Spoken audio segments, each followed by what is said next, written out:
अस्सलाम वालेकुम नाज़रीन, प्रोग्राम मीटअप विद ज़ीशान हम एक बार फिर आपको खुशामदीद कहते हैं और कहते हैं कि जब आपसे मुलाकात होती है और वो जो टाइम होता है आपसे मुलाकात का, उसमें एक डिफरेंट सी एनर्जी हमें फील होती है और जब डिफरेंट सी एनर्जी फील होती है तो उस एनर्जी को शेयर करना भी एक सदका जारिया है। यानी सदका जारिया इन दैट फॉर्म कि अल्लाह ताला आपके दर्जात को बुलंद करता है, आपके लिए नई रास्ते खोलता है। और तीसरी चीज़ कि आप जितनी एनर्जी के साथ किसी दूसरे को उसके घर के मेहमान बनते हैं या उसको वेलकम करते हैं, तो अल्लाह ताला जितनी एनर्जी आपकी यूज़ होती है उससे ट्रिपल ऑन ट्रिपल आपको एनर्जी फराहम करता है। और कहते हैं कि अल्लाह ताला के जितने भी कानून हैं उसको अगर हम फॉलो करते हैं तो ज़िंदगी नहायत ही आसान रहती है। और स्टार्टिंग में हदीस नबी सल्लल्लाहु अलैहि वसल्लम आपसे शेयर करूंगा कि नबी करीम सल्लल्लाहु अलैहि वसल्लम के पास एक शख्स आया और उसने कहा कि मियाँ नबी करीम सल्लल्लाहु अलैहि वसल्लम, मेरी बीवी जब भी मेहमान घर पर आते हैं वो गुस्सा करती है कि मुझे खाना पकाना पड़ता है, मुझे चीज़ों को सेटल डाउन करना पड़ता है और चीज़ों को मैनेज करना पड़ता है। अच्छा जी, आम फहम जुबान में समझा रहा हूँ कि आपको समझ आ जाए। तो नबी करीम सल्लल्लाहु अलैहि वसल्लम ने कहा कि जाओ और अपनी घर की औरत को बोलो, यानी अपनी बीवी को बोलो कि आज मैं तुम्हारे घर का मेहमान बनूंगा। चुनाचे वो शख्स उठा और हबड़ दबड़ में उसने जैसे ही अपने जूते पहने तो नबी करीम सल्लल्लाहु अलैहि वसल्लम ने फिर आवाज दी कि अपनी बीवी को जरूर बोलना कि जिस वक्त मैं घर में दाखिल हूं तो उस वक्त भी मुझे देखे, मतलब मेरे पीठ पीछे देखे, और जब मैं घर से रुखसत हो रहा हूं तब भी मेरी पीठ पीछे जरूर देखे। चुनाचे उससे घर आकर बताया और बीवी खुशी से झूम उठी कि नबी करीम आका दो जहां सल्लल्लाहु अलैहि वसल्लम, जो कि दुनिया में हमारे लिए रहमत है और वो मेरे घर पे रहमत बनकर आ रहे हैं, तो कितने फरिश्ते मेरे घर पर आएंगे। चुनाचे खाने का इंतजाम किया गया और नबी करीम सल्लल्लाहु अलैहि वसल्लम की आमद हुई। आपने देखा कि एक बहुत ज्यादा हजूम जो है वो रहमतों का, बरकतों का, नेमतों का और खजीनों का आपके साथ मौजूद है। आप जैसे ही बैठे वो तमाम चीजें तकसीम कर दी गई और उसके बाद खाना खत्म होने के बाद नबी करीम सल्लल्लाहु अलैहि वसल्लम ने ऊंचा खुदाफिज कहा और ये कहा कि तलकीन की कि मेरे पस मंजर में जरूर देखना। और जब आप वहां से रुखसत हुए और उस औरत ने देखा और वो चीख मारकर बेहोश हो गई, जब चुनाचे उसको होश आया तो पूछा गया कि क्या तुमने ऐसा देखा कि तुम बेहोश हो गई? तो आपने, उस लड़की ने फरमाया कि नबी करीम सल्लल्लाहु अलैहि वसल्लम जब रुखसत हो रहे थे तो मैंने चुड़ैले, जिन, आसेब और न जाने क्या ऐसी चीजें देखी कि जो मेरी आंखों के सामने से कभी गुजरी भी नहीं थी। तो नबी करीम सल्लल्लाहु अलैहि वसल्लम ने फरमाया कि जब तुम्हारे घर मेहमान आता है तो रहमतें लेकर आता है और जब जाता है तो दुख, तकलीफ और तंगदस्ती को अपने साथ लिए चला जाता है। तो बिल्कुल इसी तरीके से हमें भी मेहमानों का वेलकम करना चाहिए। और मैं ये कहता हूं कि मीटअप ज़ीशान अज़हर हो, मॉर्निंग डिलाइट हो, इवनिंग डिलाइट हो, कोई भी प्रोग्राम हो, उसमें जब हमारे मेहमान आते हैं तो वो रहमतें लेकर आते हैं, नेमतें हमें देकर जाते हैं और फिर एक सबक देकर जाते हैं कि हमने आगे क्या करना है। आज भी हमारे साथ जो शख्सियात दो मौजूद हैं, एक तो एक के लिए मैं जरूर ये कहूंगा कि बहुत ज्यादा उनसे इंटरेक्शन रहता है। ऑफ द कैमरा उनका कुछ रोल और होता है, ऑन द कैमरा रोल कुछ और होता है, लेकिन जब भी उनसे बात की, जब भी उनको कुछ कहा और जब भी वो बात करते हैं तो बहुत प्यार से करते हैं। लेकिन आज इकबाल मेमन साहब से मेरी पहली मुलाकात है, जो कि रोटरी क्लब के मेंबर हैं, हैदराबाद जिमखाना से आपका ताल्लुक है और स्क्वॉश के प्लेयर हैं। और इन्होंने एक वर्ड और कहा था, वो मैं इनसे पूछ के आपको बताऊंगा। अस्सलाम वालेकुम रहमतुल्लाह। वालेकुम सलाम। अल्लाह का शुक्र है, आप ठीक है? बिल्कुल। अल्हम्दुलिल्लाह अल्हम्दुलिल्लाह। इकबाल भाई बहुत बहुत शुक्रिया, सबसे पहले तो आने का, अपने वक्त में से वक्त देने का, और इतनी मसरूफियात के बावजूद आपने एग्री किया शो के लिए, बहुत मेहरबानी। नहीं नहीं, बिल्कुल। और ये मेरा फर्ज है कि आपने मुझे जो है इनवाइट किया, और ये मैं भरपूर तरीके से थैंक्स करता हूँ आपका भी और वीनस एंटरटेनमेंट चैनल का भी। और मैं समझता हूँ कि ये बेहतरीन मौका है कि आपसे जो है गुफ्तगू होगी। जज़ाकल्लाह जी। और दूसरे मेरे दोस्त जो मेरे बाएं हाथ की तरफ मौजूद हैं, और उनके लिए मैं ये कहूंगा कि कुछ कहने की जरूरत नहीं है, खुश आमदेद कहते हैं। अस्सलाम वालेकुम जावेद भाई। वालेकुम अस्सलाम ज़ीशान, कैसे हो भाई? मैं ठीक ठाक। आपके लिए कुछ कहना तो सूरज को चिराग दिखाने के बराबर है। अल्लाह का बड़ा फजल है, फर्स्ट क्लास। लेकिन एक चीज मैं आपको बताऊं, स्पोर्ट्स एनालिस्ट है, इनसे कैच नहीं पकड़ा गया। ये तो अभी हम ऑन एयर जाने से पहले ये हमारे इकबाल भाई भी इस चीज को फ्रेंड करेंगे, कैच नहीं पकड़ा गया इनसे। मैंने झूठ बोला, ये सही बोला? बिल्कुल बिल्कुल। तो स्पोर्ट्स एनालिस्ट इतने अच्छे कैसे हैं? कैसे लोगों की गलतियां पकड़ते हैं? नहीं भाई ज़ीशान भाई, देखिए गलतियां नहीं हम पकड़ते हैं, हम इस्लाह करते हैं। गलती तो होती है, इस्लाह भी तो गलती की होती है ना, अच्छी बात की कोई इस्लाह थोड़ी होती है, हाँ, गलती की हम इस्लाह होती है। तनकीद नहीं ना करते, हम इस्लाह ही वो तनकीद, करते हैं। आपकी तनकीद बराए इस्लाह होती है, इस्लाह तनकीद होती बराए है, हम तनकीद नहीं। तनकीद बराए पॉजिटिव होती तनकीद है, नहीं है, पॉजिटिव हम पॉजिटिव माइंड में जाते हैं। ठीक है, देखें पार्ट ऑफ गेम, अगर आप ग्राउंड में जाएंगे आपसे कैच भी छूटेगा, बाउंड्रीज भी मिस होंगी, आपसे बैटिंग भी कभी ऐसा है कि नहीं होती, बॉलिंग भी अच्छी नहीं होती। ये पार्ट ऑफ द गेम है, ये सारी चीज़ें ग्राउंड में होती हैं। लेकिन जो चीज़ हमें नज़र आती है, हमें आवाम जो देख रही है, हम उनकी अवेयरनेस के लिए ये चीज़ें हाईलाइट करती हैं, ताकि जो मैनेजमेंट है, जो भी क्लब लेवल की क्रिकेट भी है, तो उनको भी बताते हैं, उनकी जो मैनेजमेंट है उनकी गलतियां जो सुधारने के लिए, ना कि हम सिर्फ उनको तनकीद करने के लिए या तंज करने के लिए। सारी चीज़ें नहीं होती। हम चाहते हैं, हमारा जो इतना तजर्बा हो गया है ग्राउंड्स में या यहाँ बैठ के जो हम तज्जिए करते हैं क्रिकेट पे, कि जितने हमारे यार दोस्त खेलने वाले बच्चे, इन सब में मुंतकिल हो, उन्हें भी पता चले। हम कोई ऊपर से तो नहीं है, हमें भी यहीं बैठे थे तो सारी चीज़ों का इल्म हुआ, लोगों के साथ बैठे, इंटरेक्शन हुई और मैदानों में गए, तो उसी वजह से ये सारी चीज़ें हम में आई हैं। और अल्हम्दुलिल्लाह हमारे माँ बाप ने तरबियत ही ऐसी की है कि हम जो इखलाक और उससे बगैर हम किसी से रह नहीं सकते, हम किसी से 2 दिन नाराज़ नहीं रह सकते। ये सारी चीज़ें हैं हमारे अंदर, ये अल्लाह ने दी हैं, गॉड गिफ्टेड है। और ये इकबाल भाई आपको बेहतर बताएंगे, हम तो दोनों साथ ही बैठते हैं। बिल्कुल ऐसा ही है। और मैं एक चीज इनकी बताता चलूं कि कल ये लोग मिस हो गए थे, लेकिन रमीज भाई के थ्रू मुझे जलेबियां मिली थी आपकी, जबरदस्त। आप लोगों का बहुत बहुत शुक्रिया जी। और मुझे ये बताएं, लेकिन आपसे मुझे एक गिला है कि आप लोगों ने जो एक बात बोली थी, फिर हम इकबाल भाई की तरफ आते हैं। क्रिकेट की आपने बात की, जब हम अभी T20 हार कर आए तो चेंजेस हमें बड़ी मुतवक्का थी, लेकिन वही स्क्वाड अब आगे खेलने जा रहा है, तो इस बारे में मैं आपसे बात करूंगा। लेकिन हम, अगर एक चीज आपको पता है कि एक जगह खराब है, वहां से जाते हुए टायर बस्ट हो जाएगा, आप दोबारा वहीं से गुजरते तो आपकी अपनी नाअहली है, आप किसी को फिर पॉइंट आउट नहीं कर सकते। इस बारे में मैं आपसे बात करूंगा। जी इकबाल भाई, आप ये बताइएगा कि आप फील्ड में कितने अरसे से स्क्वॉश की अगर बात करें? मैं स्क्वॉश जो है तकरीबन 18 साल की उम्र से खेल रहा हूँ। हाँ, एक गैप था जब मैं कराची में मुस्तकिल था तो टाइम कम मिलता था, 13-14 साल का गैप था। मगर ये कि अभी भी मैं खेलता हूँ, और स्नूकर खेलता हूँ, बिलियर्ड्स खेलता हूँ, बैडमिंटन खेलता हूँ, क्रिकेट भी खेलता हूँ। नहीं, क्रिकेट भी खेलते हैं। गिल्ली डंडा खेला कभी आपने? बिल्कुल खेला, गिल्ली डंडा भी खेले, कंचे भी खेले, दोनों किस्म के कंचे खेले। मतलब एक तो आप जो मारते हैं और फिर उस तरीके से जो है खेलते हैं अपने हाथ के साथ, तो दोनों चीजें खेली और एंजॉय किया, बहुत एंजॉय किया उन गेम्स को भी। नहीं, वो एक गेम होता था स्टापू, पहल दूज जिसको बोलते हैं, 1 2 3 बना होता था, एक पांव पे उछलना, कभी वो खेला? मैं समझता हूँ कि खेला होगा, सिर्फ नाम का चेंज होगा। अच्छा, एक और गेम होता था, शायद क्योंकि आप बहुत यंग हैं हमारे मुकाबले में, तो शायद ये आपने गेम ना खेला हो। हम खेलते थे सेब। उसका असल मकसद होता था चोर पुलिस। अच्छा, वो उसमें बड़ा स्टेमिना चाहिए होता था, और एक जगह जो है ना मखसूस कर दी जाती थी, और जो दूसरी टीम होती थी उसके खिलाड़ी को लेके जाके वहां पे खड़े करते थे, और फिर वो जिस तरह रग्बी होती है ना, थोड़ा सा रग्बी से मिलती जुलती थी, वो फिर भागते हुए आते थे और उसको टच करते थे।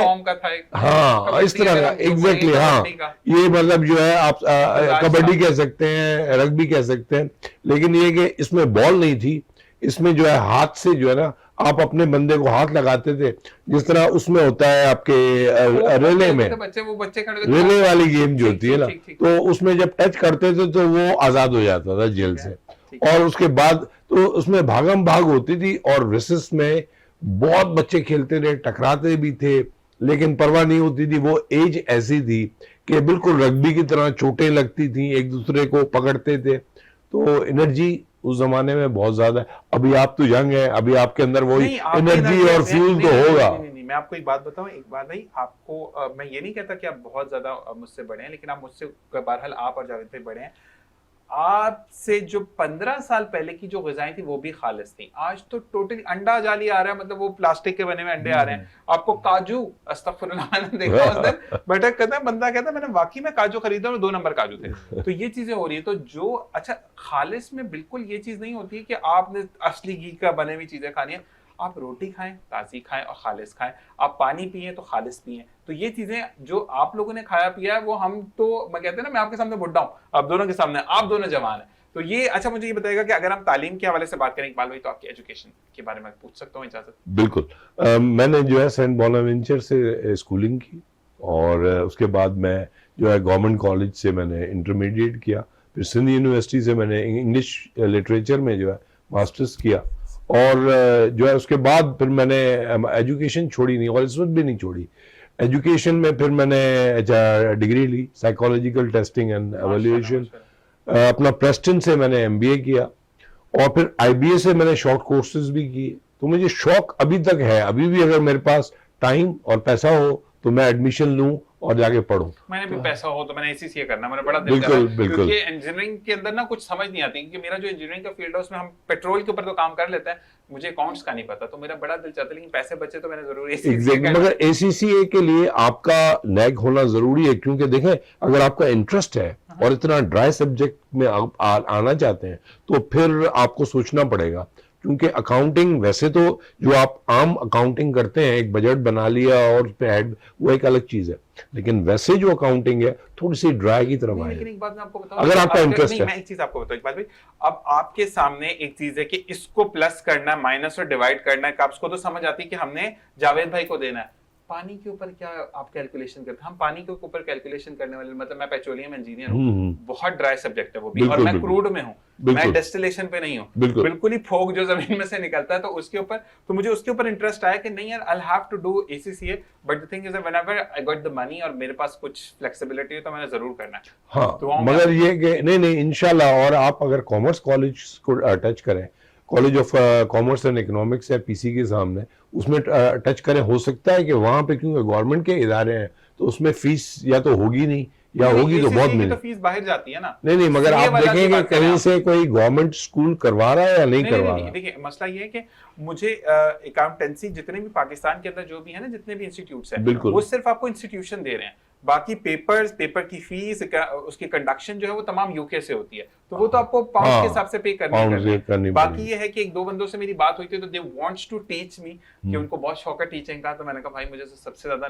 मतलब अच्छा नोबल है लेकिन मुझसे टीचिंग नहीं होती है, तो उन्होंने कहा कि विल टीच यू। कोशिश करेंगे अगर आपको कहीं, ये तो यूके का है सब्जेक्ट, लेकिन अगर अकाउंटिंग जर्मनी या स्कैंडिनेवियन कंट्रीज में होती है तो वहां पे अगर आपका एडमिशन हो जाता है तो फिर ये है कि आपको जॉब तो करनी पड़ेगी, क्योंकि आपको अकोमोडेट भी करना है, लेकिन ये है कि वहां पे फीस नहीं है। मैं जर्मनी हो गया था, मैंने जब बैचलर्स किया था एनईडी में, जब मेरा गोल्ड मेडल लिया था मैंने 3.9 I got score in my bachelor, माशाल्लाह, तो मैं गोल्ड मेडलिस्ट हूं एनईडी का। तो जब मुझे मास्टर्स के लिए बोला गया तो मुझे जर्मनी बोला था, लेकिन उस वक्त बड़ी अम्मी को ब्लड कैंसर डिटेक्ट हो गया था, तो मैंने वो चांस स्किप किया था, लेकिन उसका रिवॉर्ड अल्लाह ताला ने मुझे दिया, पर मंथ मुझे स्कॉलरशिप पे 40,000 मिलते थे पढ़ने के लिए। जबरदस्त। तो आपकी टेक्नोलॉजी कौन सी थी? मेरी पेट्रोलियम इंजीनियर। जबरदस्त। मैं पीए मैंने किया है और बीई भी मैंने एनईडी से किया और एमई भी मैंने एनईडी से किया। जबरदस्त, तो जबरदस्त। वो थोड़ा सा इंतजार। अच्छा, स्पोर्ट्स भी खेली है, क्योंकि एलईडी तो बहुत जबरदस्त प्लेटफॉर्म देता है। से नहीं खेल सका कि मेरा जब बैचलर शुरू हुआ था 2015 में, तो उससे पहले मेरा एक्सीडेंट हो गया था और मेरी टांग पूरी फ्रैक्चर हो गई, और मिड में मेरा किडनी लॉस्ट हो गई थी, क्योंकि सरिया आर पार हो गए थे, तो मैं गेम से बहुत दूर हो गया। तो ये चीजें हुई थी थोड़ी सी। जावेद भाई, मैं एक चीज मतलब जो है, क्योंकि एज अ नॉलेज ऑडियंस भी सुन रहेंगे, बिल्कुल कंटिन्यू स्कैंडिनेवियन आपकी जो है ना नॉलेज, दोनों जो आप बातें कर रहे हैं बहुत अच्छी है, और जो पब्लिक देख रही है उन्हें भी अवेयरनेस आ रहा है,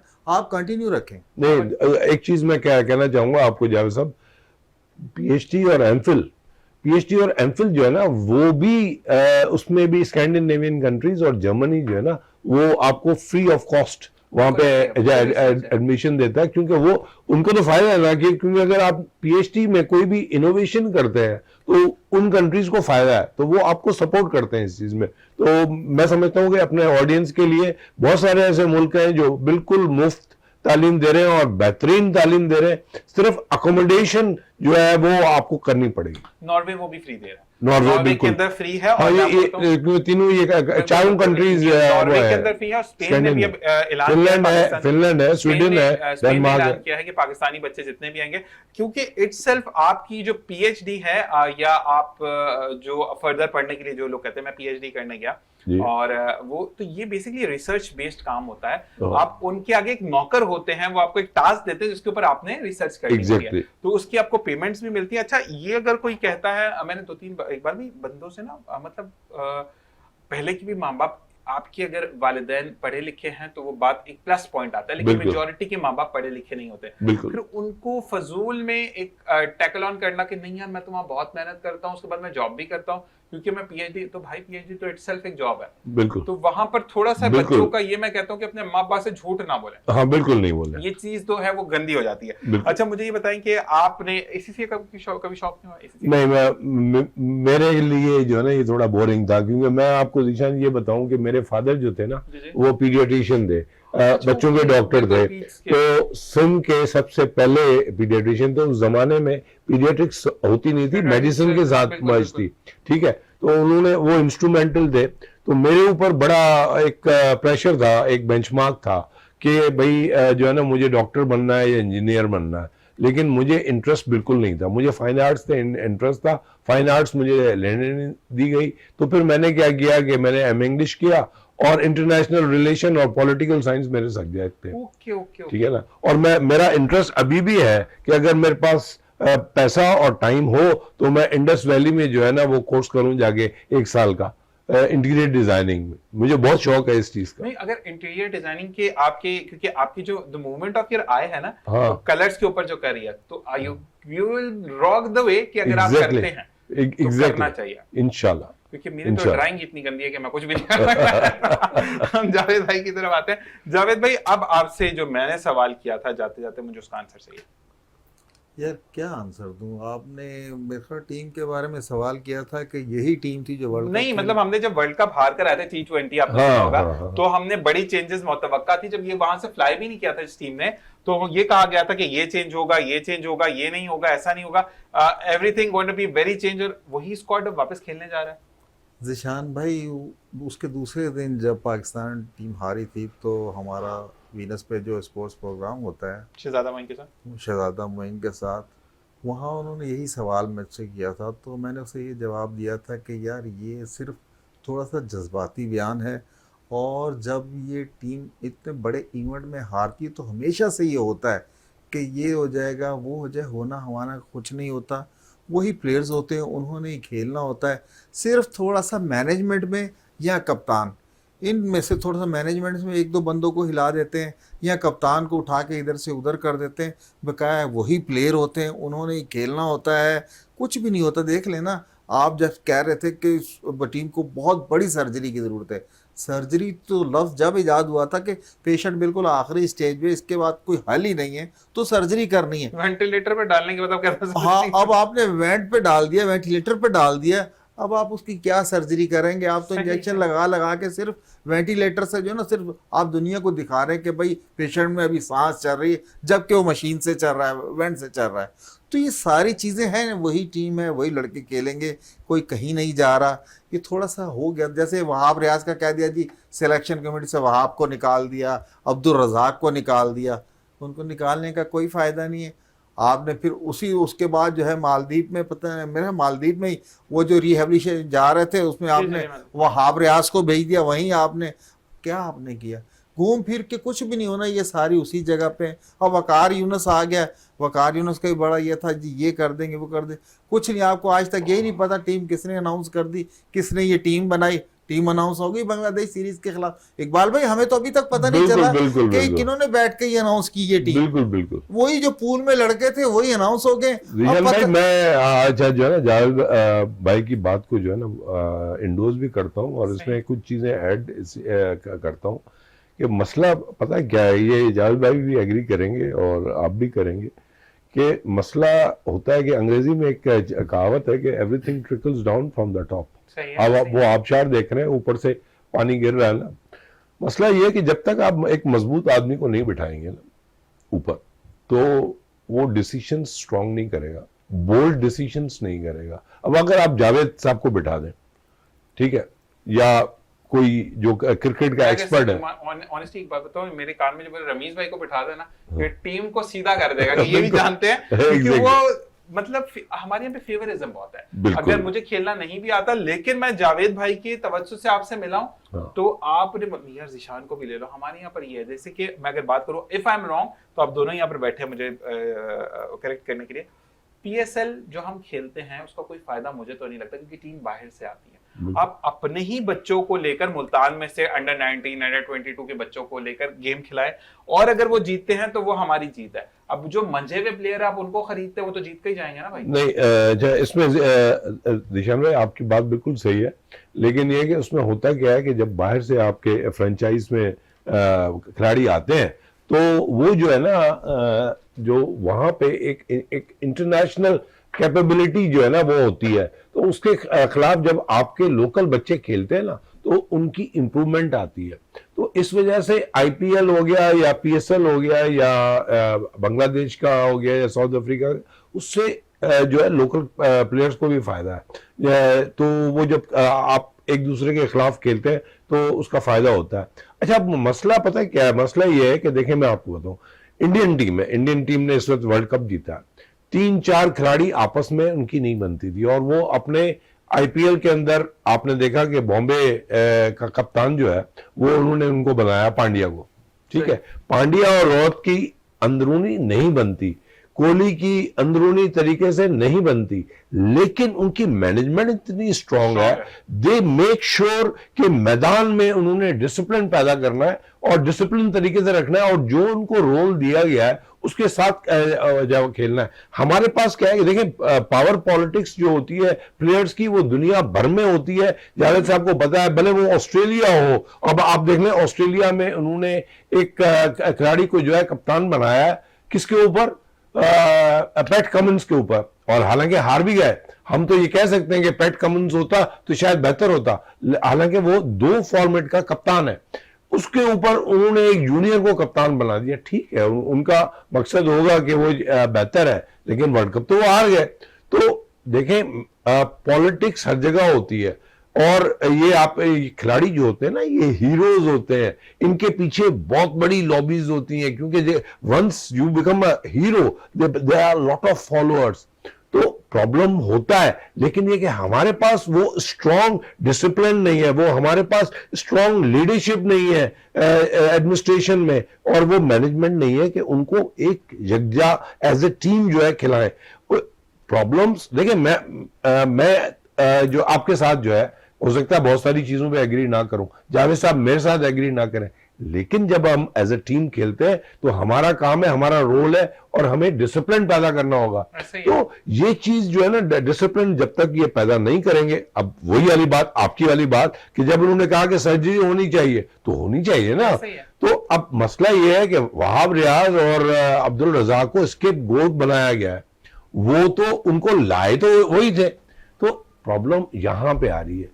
तो मैं समझता हूं कि अब उससे कोई फर्क नहीं पड़ेगा। देखें, कंट्रोवर्सी तो आपने मजीद कर दी, पहले कंट्रोवर्सी थी, अब कंट्रोवर्सी बढ़ गई।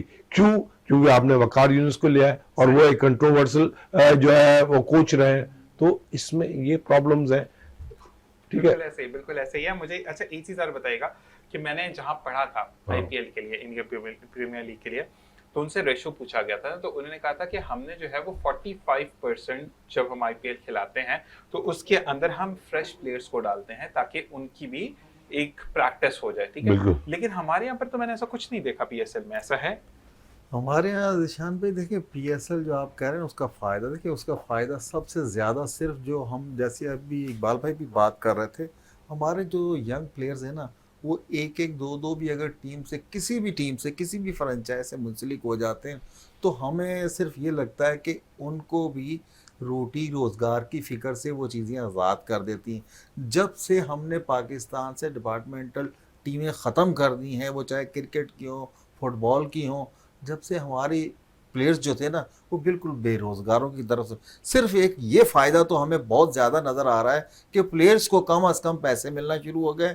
जो गुमनाम प्लेयर थे, अगर उन्होंने एक स्पेल बॉलिंग का अच्छा कर दिया या एक बैटिंग उन्होंने अच्छी कर दी तो रातों रात वो हीरो बन जाते थे। लेकिन बात वही, अगर स्टार प्लेयर ही सब कुछ कर रहे हैं, वही मैन ऑफ द मैच ले रहे हैं, उन्हीं को सारी चीज़ें मिल रही हैं, तो फिर ये पीएसएल का बजाय फ़ायदा होने के, ये जो आपको पता है ना, बिल्कुल मॉडर्न क्रिकेट खेली जाती है, जो किताबी क्रिकेट खेलने वाले प्लेयर्स हैं वो भी उल्टे सीधे रिव्यू शूप, ये शॉट, रैम शॉट, ये सारी चीज़ें जो है ना, ये बजाय ये क्रिकेट के वो नुकसान पहुंचा रही है। अगर टेस्ट क्रिकेट को अगर आप देखा जाए ना, सबसे ज़्यादा जो नुकसान पहुंचा रही है वो T20 क्रिकेट, ये फॉर्मेट जो है ना, इसने टेस्ट क्रिकेट जो जेंटलमैन गेम होता था, जो लोग, आपको पता बरतानिया में अगर आप इससे पहले चले जाए, थोड़ा सा पीछे चले जाए, तो बिल्कुल ड्रेसिंग करके लोग टेस्ट मैच देखने आते थे, ऐसा ही है, सुना सूटेड था। बूटेड टाई लगा कर आते इस थे। वक्त भी, इस वक्त भी लॉर्ड्स में खास तौर पे। जेंटलमैन गेम जो है, जेंटलमैन लोग इसी तरीके से।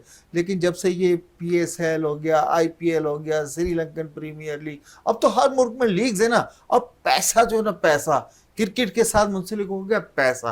अब पैसा जो है ना, पैसे के सामने तो कोई चीज नहीं ना रुकती, ऐसी पैसा बात ही है, सारी बिल्कुल, चीजें, बिल्कुल। पैसा ही आपकी जरूरत है। ऐसा ही है। तो ये हो रहा अब क्रिकेट के साथ। बिल्कुल, और हमारे यहाँ पर एकेडमीज भी उस तरीके से नहीं है जिस तरीके से ट्रेन अप करना चाहिए। सबसे पहली बात कि अपनी अगर हम देखें तो हमारे सामने अफगानिस्तान की टीम की बड़ी अच्छी मिसाल है कि जो वाकई में एक एफर्ट करती हुई नजर आती है। अच्छा जी, हमारे यहाँ पर एक बात मैंने देखी है इकबाल भाई कि हमारे यहाँ पर, चले क्रिकेट तो खेली ना खेली वो अपनी बात है, हमारे यहाँ पर अभी तक उनको कोर्सेज नहीं करवाए जाते कि अगर वो इंटरनेशनल मार्केट में कम्पीट करने जाते हो अंग्रेजी तो बोली नहीं जाती उनसे, जो कि आपका एक कहते हैं ना कि एक बेसिक एलिमेंट होना चाहिए कि आपको बात अगर वो अंग्रेजी में कर रहा है, वो बहुत ज्यादा तेज बात कर रहा है तो आप हल्का धीमा लहजा रखकर भी बात तो करें। मतलब आई वॉज लाइक ड्रॉ और I want this is not the way. तो आपको हमारे यहाँ पर ये इस चीजों पर फोकस नहीं किया जाता। जिशान भाई, इस पर मैं आपको बताऊं, नसीम शाह ने कुछ दिन पहले ये बयान दिया था। उन्होंने कहा ठीक है, हमारी कोचिंग हो रही है, सब कुछ है, हमारे कोच आए हुए हैं, गिलेस्पी आया हुआ है, लेकिन बोले हमारे से और कोई मसला नहीं, हमें सिर्फ थोड़ा सा ना ज़बान का प्रॉब्लम, जो ज़बान हम बोलते हैं उनकी, ज़ाहिर है उन्हें इंग्लिश नहीं आती, बोले ये हमारा जो है ना, ये मसला जो है कम्युनिकेशन गैप, कम्युनिकेशन जो गैप है ना, बोले इसकी वजह से थोड़ा सा हमें जो है परेशानी होती है। बकाया सारी चीज़ें सही है, लेकिन उसका रिएक्ट जो किया है शान मसूद जो कप्तान है, उसने कहा नहीं, ज़बान का ये कोई मसला नहीं है, कोई इशू नहीं है। जबकि मैं समझता हूँ नसीम शाह ने बिल्कुल सही कहा था, ये गैप है, इसे मानना पड़ेगा, इसे तस्लीम करना होगा। नहीं, बिल्कुल ये एक गैप है, और हमने बल्कि इसका जिक्र भी किया था शहजादा के प्रोग्राम में कि ठीक है, जब वो फॉरेनर्स रखते हैं, हमारे खिलाड़ियों को वो ट्रस्ट नहीं करते। हमारे पास बेहतरीन खिलाड़ी हैं, हमारे पास बेहतरीन फास्ट बॉलर्स हैं।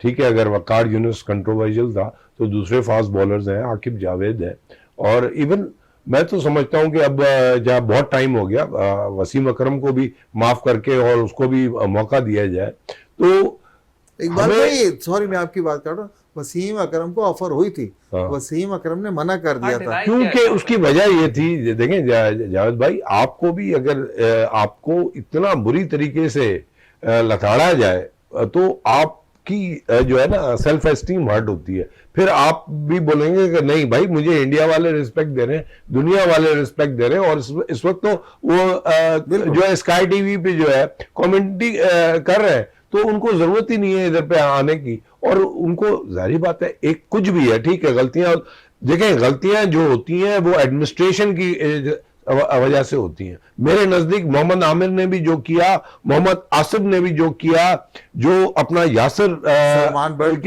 ने किया, सलमान बट ने किया, वो सारी एडमिनिस्ट्रेशन की गलतियां थी, क्योंकि एडमिनिस्ट्रेशन जो है उनके पास डिसिप्लिन नहीं है, वो संभाल नहीं सकते, वो उनको चेक नहीं कर सकते।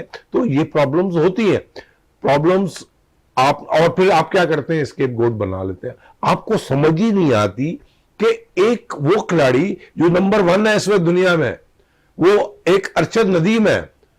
अब मोहम्मद आसिफ को आप एज ए क्रिकेटर समझते हैं कि यार आपने क्या किया, मोहम्मद जाहिद के साथ आपने क्या किया, जुल्करनैन हैदर के साथ आपने क्या किया, आपने हीरो को फेंक दिया। बिल्कुल, मोहम्मद आमिर बेहतरीन फास्ट बॉलर, क्यों आपसे संभाला नहीं? वो तो बच्चा था ना, सलमान बट की कहने पे आ गया वो। लेकिन ये कि ऐसा हुआ क्यों, ये तो इन्वेस्टिगेट करें ना, जो पीछे थे लोग, उनके पीछे इन्वेस्टिगेशन होनी चाहिए, उनको हटाया जाता। खिलाड़ियों को चले आप 1 साल सजा दे दे, आपके पास स्मिथ था ऑस्ट्रेलिया का, वार्नर था, और जो असल जो था वो कैरी था विकेट कीपर, उनको हटा दिया, उसके बाद 1 साल के बाद ले आए। तो इस तरह आप किसी की डिसरिस्पेक्ट नहीं करते।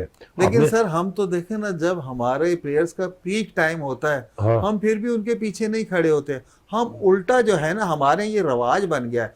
और जैसे अभी आपने स्मिथ का नाम लिया, वार्नर का नाम लिया, इनके पीछे इनकी कौम, इनका बोर्ड खड़ा हो जाता था। बिल्कुल। लेकिन यहाँ पे लेकिन हम जो है अपने प्लेयर्स के सबसे ज्यादा खिलाफ हो जाते हैं। नहीं, हमारे यहाँ पे जावेद में प्रॉब्लम ये है कि जब कोई पजीराई वाला काम होता है, हमारा चैनल, हर चैनल, मैं ये नहीं कहूंगा किसी स्पेसिफिक को, तो हमारे यहाँ पे उस चीज को रिकॉल नहीं किया जाता। जैसे कि आज वो हमने क्या बोला था, स्टिक को क्या बोलते हैं उर्दू में, नेजा बोलेंगे, नेजा फेंका आपके जो बंदे ने, तो ठीक है, हो गया, सब सेट है, ठीक है। अब एक दफा, दो दफा, हार्डली 3 दिन, उसके बाद सब खत्म, ठीक है। लेकिन अगर इस बंदे का जो नेजा है वो 2 MCL यानी 2 वाली लाइन पर जाता, तो कहीं पर भी कोई बात आती ना, तो इसी का नाम आता। अच्छा, वो जो उसने किया था, हमारा जो मीडिया के ऊपर भी बैठकर जो प्रोपेगेंडा होता है, आप देखें कि गलतियां इंडियन टीम में नहीं है, वहां पर चीजों को मिसमैनेजमेंट नहीं होती है। हमारे यहाँ पर सिर्फ एक चीज होती है कि अगर कोई अच्छाई है तो 2 दिन है, हाँ। बुराई सारी जिंदगी, बुराई सारी जिंदगी। मैंने डिप्लोमा इसमें भी किया हुआ है आपके मीडिया में, इसको हम कहते हैं येलो जर्नलिज्म, ठीक है ना, बिल्कुल येलो जर्नलिज्म कहते हैं। और आपने देखा है कि सबसे ज्यादा जो है ये फॉक्स चैनल जो है अमेरिका का, उसको आप देखेंगे किस तरह बुरी तरह लताड़ता है वो, स्पेशली मुस्लिम वर्ल्ड को, इस्लामिक वर्ल्ड को कितना जब बुरा भला कहता है। हालांकि उसकी जगह आप CNN देखें तो वो काफी बैलेंस्ड होता है। और यहाँ पर जब इकबाल भाई ब्रेक का कहा जा रहा है, ब्रेक पर जाएंगे, फिर वापस आके बिल्कुल बात करेंगे। लेकिन यहाँ पर मैं एक सवालिया निशान छोड़ते जा रहा हूँ फिर उस पर कि अगर फॉक्स न्यूज इतना लड़ताड़ता है हमें, तो हम मुस्लिम इज्म पे क्यों बात नहीं करते, या वो आकर जो अगर क्रिटिसाइज करता है, हो सकता है वो गलत भी क्रिटिसाइज करता हो, हम उसका मुंह तोड़ जवाब क्यों नहीं देते। ये जानेंगे एक ब्रेक के बाद। देखते रहिए program meet up with Zeeshan Azhar.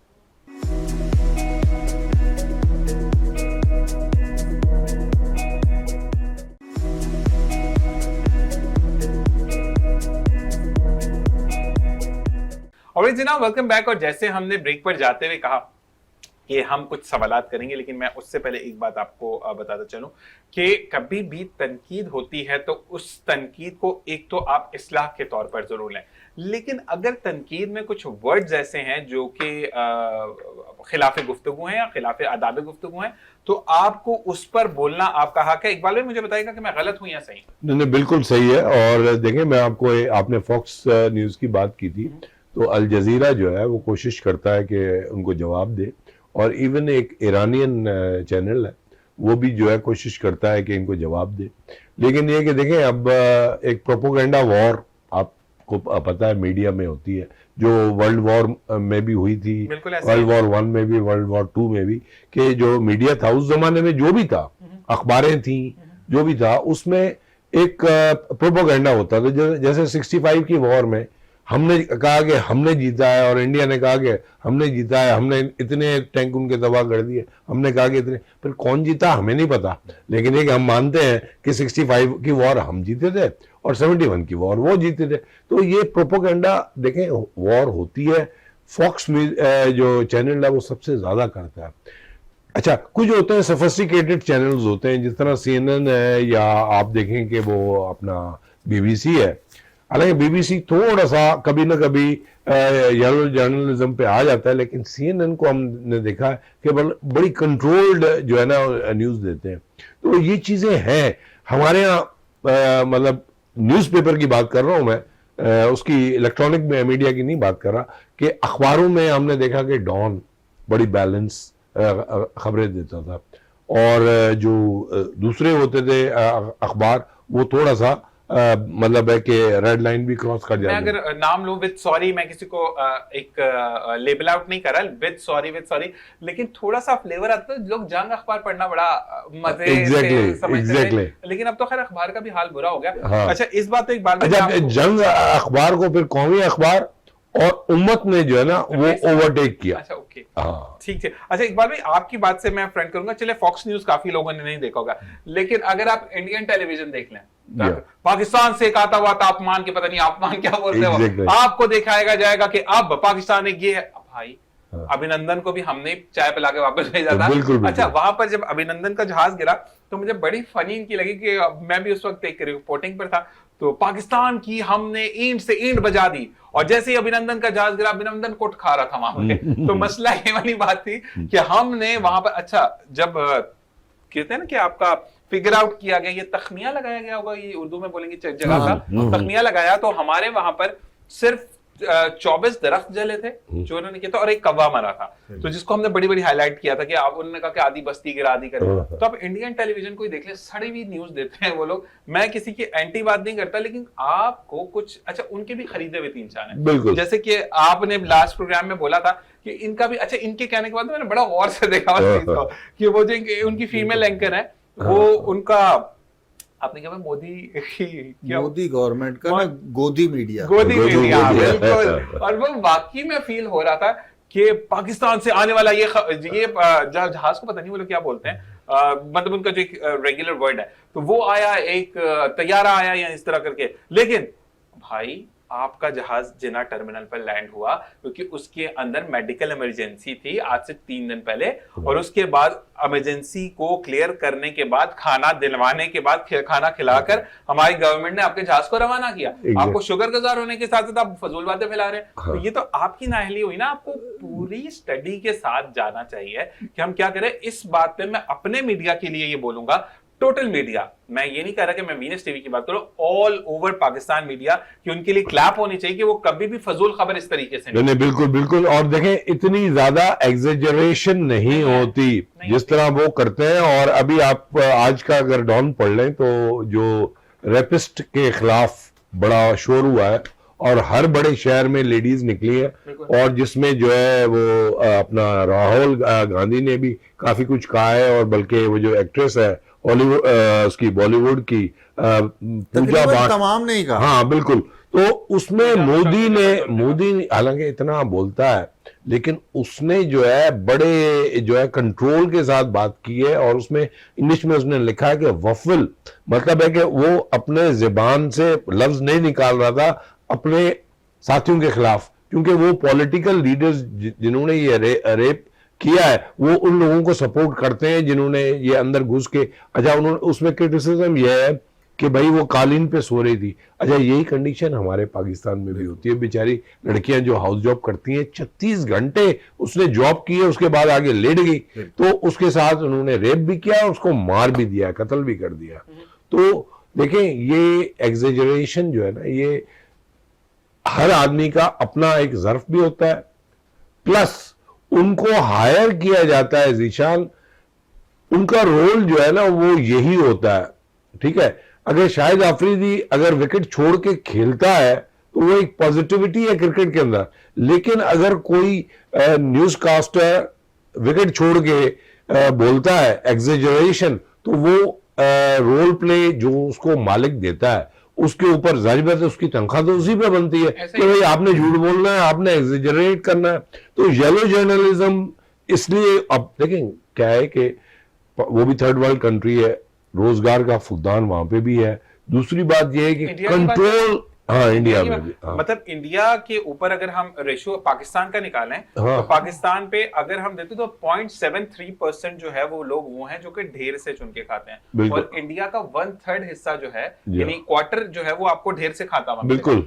अच्छा चले, बड़ा है या छोटा है मैं वो बहस नहीं कर रहा, लेकिन आप फिर भी तो देखें कि पाकिस्तान के अंदर अल्लाह ताला ने नेमतें भी दी हैं। बिल्कुल दी है। और सेकंड थिंग, मैंने आज तक इंडिया के अंदर ये नहीं सुना, अगर मैंने नहीं सुना तो मैं गलत हूँ, बीइंग अ होस्ट मुझे इसको करेक्ट करना चाहिए अपनी चीज को, लेकिन आप बैठे क्योंकि हमारे यहाँ पर सैलानी वेलफेयर हो गया, जितने भी और जो भी है जेडीसी है तमाम, वहां पर मैंने इस तरह का कोई सीन नहीं देखा कि वहां पर 100 रुपए की थाली जरूर है, 80 रुपए की, 50 रुपए की थाली जरूर है, लेकिन इस तरीके से हर जगह जगह जगह वहां खाने के लोग, मतलब कराची के अगर मैं बात करूं तो हमारे यहाँ पर आप उठते भूखे जरूर हैं लेकिन आप सोते भूखे नहीं है। ठीक है, आप टाइम से जाएंगे, आपको खाना भी मिलेगा, आपको इज्जत से वो देते हैं, मैंने देखा है ये करते हैं। ठीक है, बदतमीजी नहीं करते। 100 बंदा आ गया है, उनको 100 बंदे को, अगर आपके घर में भी 100 बंदा आ जाता तो आपको एक दफा में आप खाना नहीं खिलाते, आप 2 से 3 कोर लगाते हैं कि बंदे खाना खाएं। तो इसी तरीके से होता है, तो उसको थोड़ा सा मैनेजमेंट के साथ चलना चाहिए। लेकिन वाकई में जैसे कि इकबाल भाई बता रहे हैं, हमारे उनकी तरफ येलो है, हमारी तरफ येलो नहीं है, अल्हम्दुलिल्लाह। हमारे बहुत मतलब मिनिमाइज है, वो भी इंडिविजुअल्स, चैनल्स नहीं, इंडिविजुअल्स जो है ना, उनको मजा आता है शायद वो नहीं। अब जैसे कि बद्दा वो ये पाकिस्तान का कर्जा उतारने आया है, इसके एक्सप्रेशंस देख लो, हाँ। फिर आपके मुंह पे जूती पड़ी कि जब उसने इतना अच्छा स्कोर कर दिया। बिल्कुल ठीक है ना। तो आप मुझे ये बताएं कि हमेशा जब मैं वीनस टीवी की ही बात करूं तो अगर इवन दो मैं मेरे पीसीआर में जो सब भाई बैठे रमीज, तो वो हमेशा एक बात ही मुझे बोलते हैं कि वो बोलो कि बाद में शर्मिंदगी ना हो। बिल्कुल। आप लाइव शो पर बैठकर आपके मुंह पे जूती पड़ गई, बिल्कुल। आप मुझे ये बताएं, फिर आप उसके बाद आपने क्या किया, क्लैपिंग या क्या क्लास है बंदे की। बिल्कुल। आप अपने वर्ड्स को ही देख लें Exactly. भाई, आप ये बोले। आपको मजा कब आता है जावेद भाई कि जब मैंने कोई बात गलत कर दी और आप लोगों ने मुझे प्रोबिंग्स कर दी, यानी मेरे मुंह में अपने अल्फाज डाल दिए थे कि जीशान ये पेन जो है ये लिखता नहीं है। अब जब मैं सामने स्क्रीन पर दिखा रहा हूं तो मेरी गलती है ना, बिल्कुल। काम तो होने थे, बिल्कुल। प्रोबिंग्स बाद में देखी जाएंगी कि आप लोगों के अपने मुंह में अल्फाज बिल्कुल। डालें। बिल्कुल, हम इस बारे में मजीद बात करेंगे। अब हम आएंगे इकबाल साहब की तरफ, एजुकेशन के हवाले से। जावेद भाई आप मुझे बताएं कि अब जो है हमारी इस भाई तक रसाई कैसे हो सकती है, मुनीजे वाले भाई तक? अर्शद नदीम में बिल्कुल रसाई हो पक्की बात सकती है, है, मुझे बुलवाना शो पे बिल्कुल हो आपके थ्रू। अरशद हो सकता है कल आपको डीएचए में मिल जाए या केएचए पे मिल जाए। बस आपने अब किसी भी कल- तरीके से जब भी हो कॉल पे या फिजिकली जो भी आपने मुझे अरेंज कर नहीं दिया। नहीं, इंशाल्लाह वो मिलनसार है और इतना प्यार करने वाला है, इतना सीधा सादा बंदा है कि आप कहीं भी आप उससे मिलने, अगर वो आया हुआ है तो वो आपसे मिलेगा, उसके कोई सरिये का दूर दूर नामो निशान नहीं है। वो जैसे उसकी तरबियत हुई है ना, असल तरबियत बोल रही है उसमें, उसके माँ बाप ने जिस तरीके से उसकी तरबियत की है वो बोल रही है। कल भी उनसे एक सादा सा सवाल किया सहाफ़ी ने, मासूमाना जो सवाल करते हैं कि अगर आपको एक दिन के लिए प्राइम मिनिस्टर बना दिया जाए तो आप क्या बड़ा करेंगे। सड़ा हुआ सवाल है वैसे, वल्लाही के तो उसने पता क्या कहा, उसने कहा जिस तरीके से मैं कराची गया था, गवर्नर हाउस गया था, वो जिस तरीके से अवाम का वो जम्मे गफीर और मुख्तलिफ रंग व नस्ल के, कराची आपको पता है गुलदस्ता है, यहाँ तमाम पाकिस्तान की आपको कौमें मिलेंगी।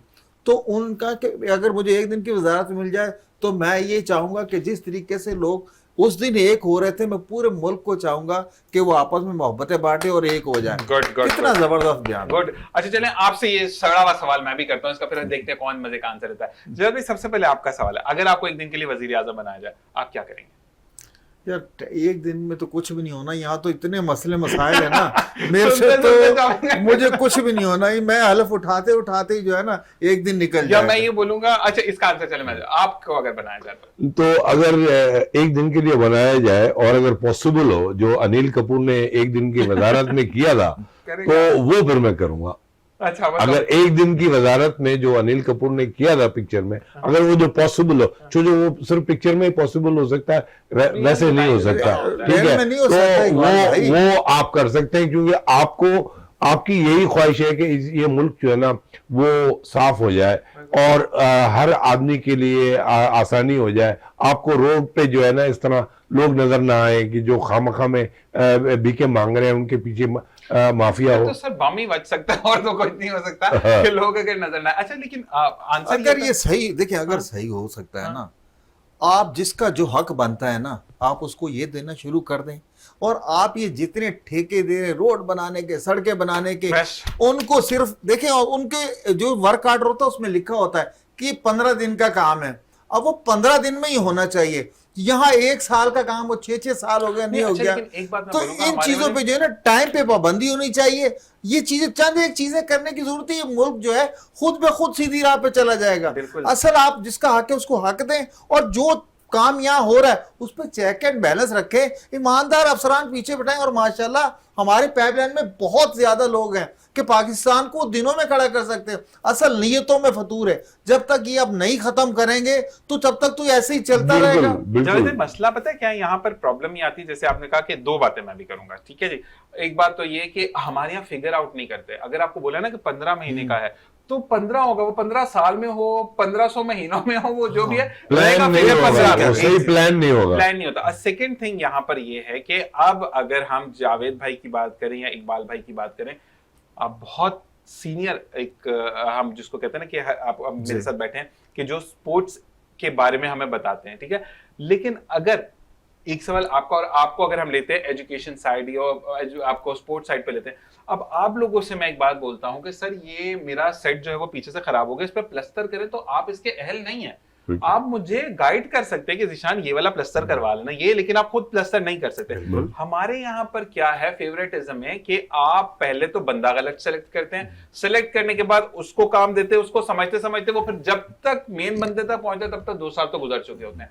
हमारे यहाँ पर सबसे पहले आपकी एक उसी पे फिर मैं आपके काउंसलिंग की तरफ आऊंगा कि आपकी काउंसलिंग आपकी होनी चाहिए, जो कि वजारतों पे बैठकर आप लोगों को डिस्ट्रीब्यूट करें, वर्क डिस्ट्रीब्यूट हो रहा है उसकी काउंसलिंग पहले पीएचडी और एनएचडी आपकी हो जाएगी। यानी आपको पोस्ट कैसे करना है, अटेम्प्ट कैसे करना है कि आपने उस चीज को लिया। यानी मुझे जावेद और इकबाल भाई ने कहा कि जीशान आपने ये चीज आगे डायलॉग को डिलीवर करना है, मुझे डायलॉग समझ आएगा तो मैं डिलीवर करूंगा ना, मुझे समझ ही नहीं आया तो मैं क्या डिलीवर करूंगा। तो इस बारे में आप लोगों को बहुत सोचने की जरूरत है। इकबाल भाई आपकी तरफ आते हैं, मुझसे एक बड़ा मासूमाना सवाल हुआ था कि what is career counselling is, तो मैंने समझाने की कोशिश की कि भाई आपको आपकी सिम्फ में जाना चाहिए, आपको बताया जाता है कि आपका इंटरेस्ट क्या है, पहले आपसे सवाल किए जाते हैं, उसके बाद तयन किया जाता है कि आप किस फील्ड में अच्छे रहते हैं। तो कहा यह गलत आंसर है, तो जरा मुझे करेक्ट कीजिएगा कि मैं कहाँ गलत था। नहीं, आप बिल्कुल सही है।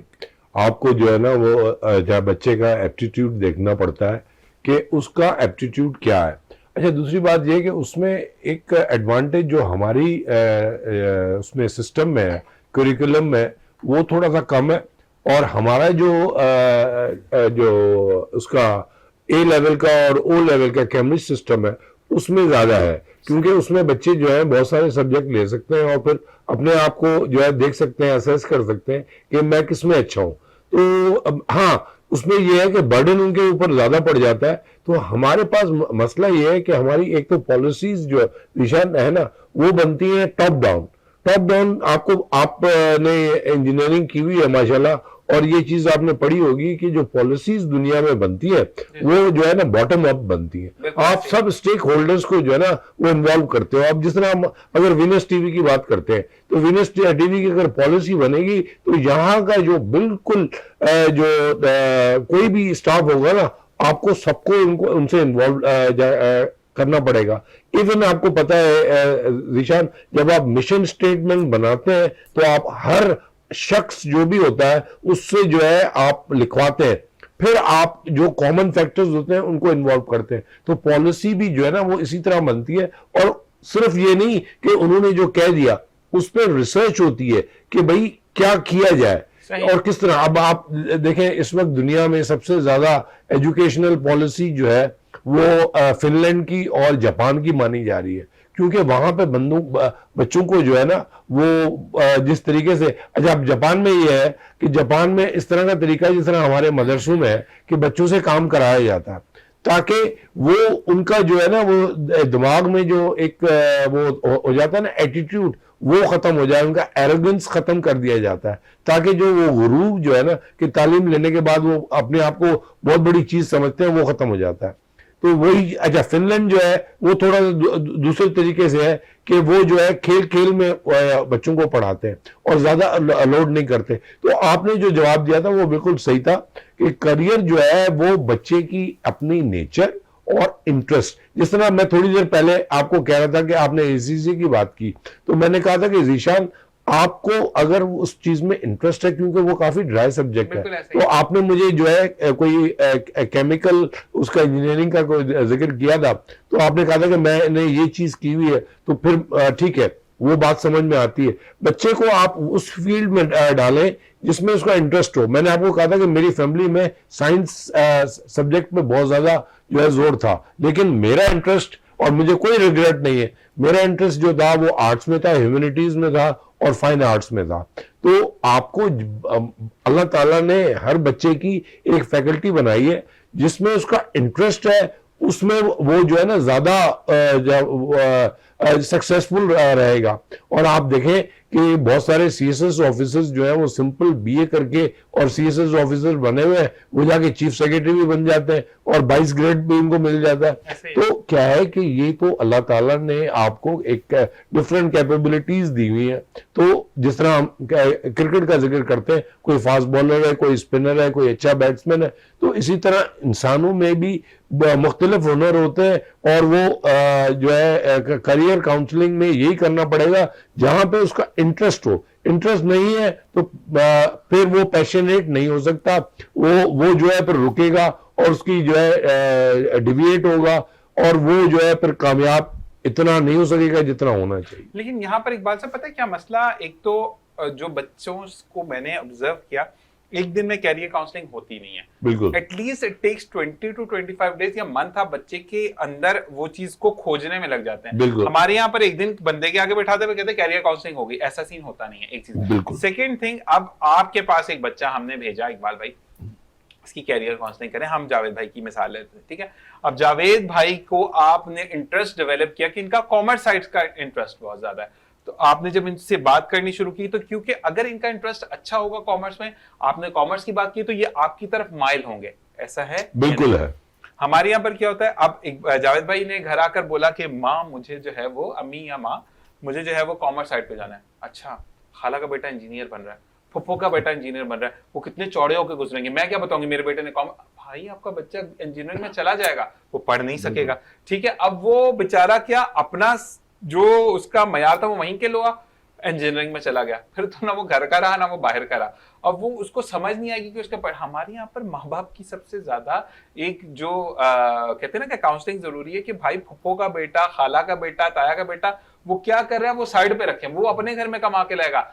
आपका बेटा किस चीज में इंटरेस्ट डेवलप कर रहा है, उसको फर्दर आगे कर जाके क्या करना है, उस चीज पर हमें काबू करना होगा। तो बच्चों से ज्यादा वैसे पहले कैरियर काउंसलिंग अम्मी अब्बू की नहीं होनी चाहिए? बिल्कुल होनी चाहिए, उनकी काउंसलिंग होनी चाहिए। और दूसरी बात ये कि जीशान, इस चीज से तो आप बिल्कुल एग्री करेंगे कि जो आपके प्रैक्टिसिंग साइकोलॉजिस्ट है वो सबसे ज्यादा मुफीद होंगे, क्योंकि वो बिहेवियर को स्टडी कर रहे होते हैं, ठीक है ना। तो अगर स्कूल्स जो है उन भले वो आप उनको जो है उस पे रखें, कॉन्ट्रैक्चुअल बेसिस पे रखें, परमानेंट ना रखें। वो अगर वो सिटी स्कूल पे भी वो कर रहा है तो वो बिकिन में भी जा रहा है, को निक्सन में भी जा रहा है, लेकिन ये कि वो बेहतर होगा आपके लिए, क्योंकि उसको पता है कि कौन से टूल्स है कि वो जो है चेक कर सके कि ये जो अपना वो है स्टूडेंट है उसका करियर पाथ क्या होना चाहिए। ये मैं थोड़ा सा इसका एग्जांपल दूंगा जो जिससे जावेद साहब भी एग्री करेंगे कि अगर जावेद साहब को जो है ना क्रिकेट के लिए कहा जाता है कि भाई ये खिलाड़ी आपने चूज करना है जो आपके 8-9 साल के बच्चे हैं, तो वो देखेंगे कि भाई एक तो वो देखेंगे कि भाई इनके अंदर इंटरेस्ट कौन सा है, बॉलिंग का है, फील्डिंग का है, फिर ये देखेंगे कि उनकी बॉडी जो है वो क्या उस चीज के लिए, उस रोल प्ले के लिए मौजू है या नहीं है, ठीक है। आपने देखा होगा कि लेग स्पिनर ज्यादातर दुनिया में वो थोड़े से स्टॉकी होते हैं, ज्यादा लंबे नहीं होते। मैं समझता हूँ कुंबले सिर्फ एक लंबा रहा है, कुंबले ही था। और एक मेरा ख्याल है वो इंग्लैंड का था जो कौन सा बैरी था या इस तरह कोई नाम था, वो लंबा था। बाकी जो ज्यादातर जो स्पिनर है, आप शेन वॉर्न जैसा खिलाड़ी, उनके मसल्स बड़े हुए क्योंकि वो जो है हाथ से ज्यादा होता है, फिंगर से कम होता है उसका ना रोल। तो यही चीज जो है हमने करियर काउंसलिंग में देखनी है कि इस बच्चे में क्या अहलियत है, ठीक है। एक तो चीज है कि वो खुद इंटरेस्ट दिखा रहा है, लेकिन ये कि क्या इस चीज में वो अच्छा है या नहीं है। अगर वो अच्छा नहीं है तो फिर फायदा नहीं है, ठीक है। डॉक्टर आप बना तो लेते हैं, तो फिर वो या तो वो सिर्फ टीचिंग कर रहा होगा या फिर वो जीपी बन जाएगा, वो स्पेशलिस्ट नहीं बन सकेगा, या वो निकम्मा डॉक्टर हुआ, गलत फैसले करेगा। गलत फैसले से ज्यादातर, अच्छा ऐसे सॉरी मैं हाथ जोड़ के कह रहा हूँ, अच्छा मैंने खुद देखा वो फिर किलो के हिसाब दवाइयां देते हैं, बिल्कुल वो अपना गुस्सा आप पे निकालना। नहीं वो हकीमों वाला इलाज करते हैं ताकि जो है कहीं से भी बचे नहीं। इसी वजह से एक शख्स ने मुझे कनाडा से कहा था कि भाई तुम्हारे यहाँ कोविड जो है बड़ी मुश्किल से आएगी, क्योंकि आपका जो जीपी है वो इतने मिसाइल्स मार देता है कि वो कोविड जो है बच ही नहीं सकता उससे। बिल्कुल ये जब बर्ड फ्लू आया था तो मैंने ही एक प्रोग्राम पे वो एक बंदे ने कहा कि बर्ड फ्लू ऐसा होता है, ये होता है, क्योंकि उस वक्त मुर्गी शायद 20-10 रुपए किलो की हो गई थी। तो लोगों ने कहा, तो मैंने कहा हम नेशनल टेलीविजन पे पेटीवी में बैठ के बात मैंने की थी, मैंने कहा कि हमारे यहाँ पर बर्ड फ्लू हमें इफेक्ट नहीं कर सकता। तो जो टीम बैठी थी जूरी ने कहा शन आप ये कैसे कह सकते हैं। मैंने कहा देखिए आप चाइना की बात करते हैं वो हल्का सा उबाल शुबाल लेते हैं छोटा, बाहर आप यूरोप की बात करते हैं तो वो भी आधा कच्चा आधा पक्का खा रहे होते हैं, जापान के अंदर तो मोस्टली कच्चा भी खा रहे होते हैं। मैंने कहा हमारे यहाँ पर पहले उसको भुनना जाता है, फिर उसमें पानी डाला जाता है। मैंने कहा फिर मुर्गी अंदर से बोलती है अल्लाह की कसम मैं गल गई हूं, मेरे से रहम करो। मैंने कहा वो कभी भी हम पे नहीं आ सकता। मेरे को बेचारी ज़िबा हुई मुर्गियां मैं वास्ते माँ बाप के दे दी।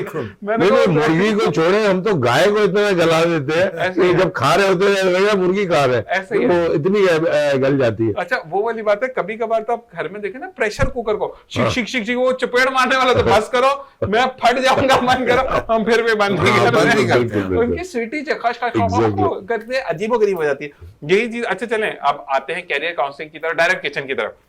खाना वाना बना लेते हैं? खाना ये है कि अंडा तो मैं बना लेता हूँ और टमाटर की सब्जी में बना लेता हूँ। हाँ, क्योंकि उसमें सिर्फ टमाटर काटने होते हैं और प्याज काटनी होती है और थोड़ा सा घी डाल के हल्के में। घर वालों के लिए कितना प्रॉब्लमैटिक होता है कि अंडा तो बना लिया, जो गंदगी की है वो कौन साफ करेगा? कितने हैं? अच्छा, इस चीज में मैं उनसे ज्यादा बेहतर हूँ, क्योंकि मेरी कोशिश यही होती है कि जिस तरह के आजकल के तरीके हैं कि आप जो है ना वो इंतजार करते हैं नौकर का, मैं समझता हूँ कि ये मैं अपने ऑडियंस को भी कहूंगा और कि किचन को जो है ना वो जल्द से जल्द साफ करें ताकि आपके पास कॉकरोच ना आए। और कराची में सबसे ज्यादा प्रॉब्लम, अच्छा जो भी इलाके समंदर के करीब है, भले वो कराची हो बॉम्बे हो, यहाँ पे कॉकरोचेस बहुत ज्यादा आएंगे आपके पास क्योंकि नमी होती है। दूसरी बात ये कि आपने जो है सफाई का ख्याल करना, क्योंकि आप ज्यादातर फ्लैटों में रह रहे होते हैं, घरों में नहीं रह रहे होते, आपके पास डायरेक्ट धूप आती नहीं है, तो आपने जो है। अच्छा, दूसरी बात ये कि किचन हमारे पास जो जिस तरह बनते हैं वो बीच में बने होते हैं, वो भी गैलरी की साइड पे नहीं होते कहां पे धूप आए, तो हमें चाहिए कि जल्द से जल्द साफ करें। और इसमें मैं कुछ लोगों को जानता हूं कि उनकी जो वाइफ्स हैं वो उसको रहने नहीं देती। जितना आपने बर्ड फ्लू की बात की थी, तो कॉकरोच के लिए भी कोई उम्मीद नहीं रहती, तो वो एकदम उसको साफ कर देते हैं। और बहुत सारे लोग जो है खाने की टेबल पे बीच में जो है छोटा सा टब रखते हैं, उसमें जो है डिटॉल भी डाल देते हैं और दूसरा सफाई का भी, ताकि प्लेटें उसमें चली जाए। मतलब है कि आपको कॉकरोच को चाहिए ग़िज़ा, कॉकरोच जो है वो उस पे चलता है। तो मैं समझता हूं कि सफाई जो है ना वो बहुत जरूरी है। कोशिश करें कि आप कमरों में ना खाएं। कोई लोग को हमारे वहां तो आदत ऐसी हो गई है कि लैपटॉप पे बैठे हुए हैं, खाना भी वहीं पे खा रहे हैं, मोबाइल भी वहीं चाहिए, सिर्फ एक चीज नहीं हो सकती, वो भी शायद जापान वगैरह में हो कि उनको जो है वॉशरूम जाना पड़ता है, नहीं तो वो भी सिस्टम डायरेक्ट खोलें बीच में वॉशरूम, एग्जैक्टली तो हमारी तरफ भी आ जाएगा। अच्छा जी, अल्लाह माफी दे। हाँ। ये काम हम मरीजों के लिए नहीं, लेकिन आपकी जो बात है उससे मैं एक चीज इस्लाम को भी रिलेट करूंगा कि अगर आप बाज़ाब्ता पढ़ाई करते हैं ना इस्लाम की, तो उसमें लिखा है सफाई निस्फ ईमान है। exactly. तो इसीलिए बताया गया कि अच्छा जी, कॉकरोचेस की जहां तक बात है तो इकबाल भाई, कॉकरोच भी आजकल छोटी नस्ल में उड़ने वाले आ रहे हैं। बिल्कुल बिल्कुल। आजकल तो मैं हमेशा ही कहता हूँ, घर पे भी अक्सर बात होती है, आजकल तो हमारी छिपकलियों ने, जो लिजर्ड्स होती हैं, उन्होंने भी पीएचडी की हुई है। आप जहां पे अंडे टांगते हैं वो दूसरी जगह से निकल के आती है, निकल के आती हैं कि यहाँ से नहीं जाना। अच्छा जी, इकबाल भाई, जावेद भाई आप बताएं खाने में कुछ। निशा, मैं एक चीज मैं ऐड करूंगा, जो आपने वो जो बर्ड फ्लू और उसकी कोविड की बात की थी, एक चीज जो आप हमें ऐड करनी चाहिए थी तीनों को, वो ये है कि वुजू जो हम करते हैं ना, बिल्कुल बिल्कुल, उसका उसका बहुत फायदा होता है। अब जावेद भाई, इसका फायदा मैं आपको बता दूं, जिसको अगर खतरा है आपके घर में कि किसी को ब्रेन ट्यूमर, क्योंकि कुछ फैमिलीज में होता है, जो आप मस्सा करते हैं ना उससे आपको ब्रेन ट्यूमर नहीं होता। जी भाई, खाने वाने तो निशान भाई मैं अच्छे बना लेता हूँ, और बिरयानी भी बना लेता हूँ मैं। और मतलब रेसिपी पूछने में जाता वो कह रहे हैं हमें तो दावत पे तो जाना पड़ेगा ना, ये तो दावत पे बनती है। आप थोड़ा बताएं क्या क्या बना लेते हैं भाई? अल्हम्दुलिल्लाह मैं बिरयानी बना लेता हूँ। पक्की वाली बात बताएं, पक्की हम पहुंच जाएंगे। नहीं ये ना बात कैसा लगा मेरा मजाक, तो ये काम होगा। सिर्फ मुझे रोटी नहीं बनाना आती, बस रोटी बनाने में रॉकेट साइंस है, सिर्फ गोल नहीं होती, बाकी तो बन जाती है। नहीं, उस पर कभी आटा नहीं गूंदना आता, उस पर कभी तवज्जो ही नहीं। लेकिन जो चीज आती है, देखिए पेट भरना, बिरयानी बनाना इटसेल्फ एक मुश्किल काम है, उसको बाकायदा तय लगाना और वो सब कुछ। तो फिर किस दिन का बनाते हैं? बिल्कुल, आप जब भी रखें, जब भी रखें। मैं नहीं वो डन नहीं करूंगा। मैं यहाँ पर लाइव कुकिंग करवाऊंगा आपसे, मीटअप पॉइंट में, तो यहीं पर बनाएंगे ना, तो कर लेंगे। नहीं तो आपके फ्लैट पे आ जाते, सामान वान लेके रखें। मसला ये है कि यहाँ पर लोगों को दिखाना है कि ये जो स्पोर्ट्स एनालिस्ट है, जो बहुत अच्छे कुकिंग भी करते हैं। नहीं माशाल्लाह, मैं भी छोटा सा काम कर लूंगा, आपको जो है ना काट के दे दूंगा चीजें ना। आपको तो सिर्फ अंडा ही आता। नहीं, मैं भी आपके साथ तो कुछ कह नहीं सकते, वो टमाटर काट के दे दूंगा ना। वो तो प्योरी यूज करेंगे ना, वो कौन सा ग्राइंड करके प्योरी बना के करेंगे। अच्छा जी, मुझे बताएं कि आप थोड़ा सा हम टर्न आउट करते हैं towards to the fun way. Iqbal भाई, कौन सी ऐसी प्लेस है जहां पर जाने का अब बहुत दिल कर रहा है? पाकिस्तान, पहले कराची, हाँ। उसके बाद पाकिस्तान और फिर out of the country. Pakistan में मनोड़ा के कराची के माड़ी, अंदर। हाँ, यहाँ से बोटिंग करते हुए वहाँ चले जाएं, और या बाबा बेट पे चले जाएं, आइलैंड पे, ओके। ठीक है। और बाहर जो नहीं है, नहीं, पाकिस्तान के अब कराची से बाहर कहाँ? बाहर हुंजा, हुंजा। हाँ, और गोरख हिल अभी तक मैं नहीं गया हूँ, गोरख हिल सुना मैंने हाँ, भी है। ठीक है ना, और वहां पे भी जाने का मूड है। बाकी थरपाकर देखा है, वहां पे भी जाना चाहिए, सर्दी में कोशिश करके जाना चाहिए, बहुत जबरदस्त बारिशों है, के बाद अक्सर बहुत जबरदस्त है। मैं पहाड़ देख रहा हूँ तो इस तरह के पहाड़ हैं वहां पे, जबरदस्त। लेकिन ये कि बारिशों के बाद ग्रीनरी होती है वैसे। अच्छा, वहां पे एक चीज मैं आपको बता दूं, जिस तरह हमारे जावेद भाई ने कोट पहना हुआ है, ग्रेनाइट के वहां पे पहाड़ है जिसमें से वो अच्छा। पत्थर निकलता है, ओके, बिल्कुल ओके, ओके, ओके। बिल्कुल। Tharparkar is a beautiful place. तो पाकिस्तान बहुत खूबसूरत है, और दुनिया के चंद मुल्क हैं जिनके पास इतनी सारी चीजें हैं, समंदर भी है, दरिया भी है, और पहाड़, मौसम, और चार सिर्फ मौसम, चार मौसम। बिल्कुल चार मौसम, और बेहतरीन। मैं आपको बताऊं, अगर आप हुंजा अगर गए हैं नहीं, मैं नहीं तो- गया, पैसे नहीं थे मेरे पास। तो हुंजा जाएं, आपको ऐसे लगेगा कि जैसे आप मतलब एक जो इमेजिन करता है, परसीव करता है इंसान कि जन्नत में आ गया। नॉर्वे को मैंने सुना है कि आप हुंजा बीट कर रहे हैं, कि इतना खूबसूरत है सब चीजें, जो क्योंकि वहां पर नॉर्वे के अंदर तो वेल मॉडर्नाइज चीजें हैं, सब कुछ है। हमारे यहाँ पे तो अल्लाह ताला ने आपको सब कुछ अता किया है, बिल्कुल। जैसे अताबाद झील हमारी हमें मिली, बिल्कुल बिल्कुल इसी तरीके से अच्छा, चीजें- अताबाद झील जो है वो उसके अर्थक्वेक के बाद बनी है, बिल्कुल ऐसे पहाड़ों के बीच में से वो निकली बिल्कुल, है। बिल्कुल। अब मुल्क से बाहर कहाँ? मुल्क ऐसे बाहर मुझे ऑस्ट्रेलिया बहुत खूबसूरत लगा। अच्छा, वहां पे सबसे ज्यादा जो मुझे खूबसूरत चीज लगी वो ये है कि वहां पे मतलब एवरी डे पैरेट्स जो है वो माइग्रेट करते हैं, और वो शहर में आते हैं। सिडनी के अगर आपके क्रिकेट ग्राउंड पे बैठेंगे ना, तो वो सारे तोते नजर आएंगे, ग्रीनरी नजर नहीं आएगी अगर वहां पे क्रिकेट नहीं हो रही। नहीं तो उनके जो भी पार्क्स हैं वहां पे जो है वो तोते आते हैं और फिर उड़ के चले जाते हैं। तो ऑस्ट्रेलिया, पपुआ न्यू गिनी और न्यूजीलैंड, वहां पे ये चीजें होती हैं। जबरदस्त। जी जावेद भाई, भाई अब कराची कितने जाना? कराची में तो आपको पता ले पंजाबी में आंसर है, पंजाब कितने जाना? कराची में तो आपको पंजाबी पता में आंसर है, वरना आगे नहीं जाना है। पंजाबी में आंसर, कराची कितने जाना? कराची लैद है कि मनोड़ा हॉक्स बे या दो दरिया चले जाइए। नहीं, दो दरिया मैं नहीं जानता, मैं उधर मैं खारे पानी में वाइड करदा कराची तो बाहर मैं किंजर झील चला जावा, जबरदस्त। यहाँ थार चला जाओ, थार जाके देखो, हुण आ जाओ हाँ, उर्दू आ जाए। थर में अगर आप जाएंगे, जैसे आपने बात की थर में, मैं गया हूँ, मैं देखता हूँ आपको मैं बताऊंगा, थर में जो है नमक की झीलें, सुनने में पढ़ा, मैंने सुनने में नहीं, मैं देख कर आया पढ़ा हूँ। था, सॉरी प्रोग्राम बना सकते हैं हम। मैं देख खैर कर नहीं। आया हूँ। मैं जब वहाँ फर्स्ट टाइम गया, वहाँ मुझे मेरे दोस्त थे, उन्होंने बताया कि यार अब झील पे चलते हैं। मैं किस चीज़ की, यहाँ तो पानी नहीं होता थर में। उन्होंने कहा यार नमकीन झील या नमक है।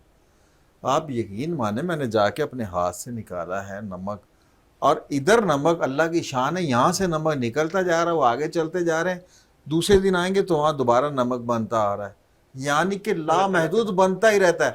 वहाँ पर मैंने एक दो पिक्स निकाली, वो मैंने पिक्स डाली फेसबुक पे, अपने दोस्तों को शेयर की कि बताओ क्या कहाँ खड़ा हूँ मैं।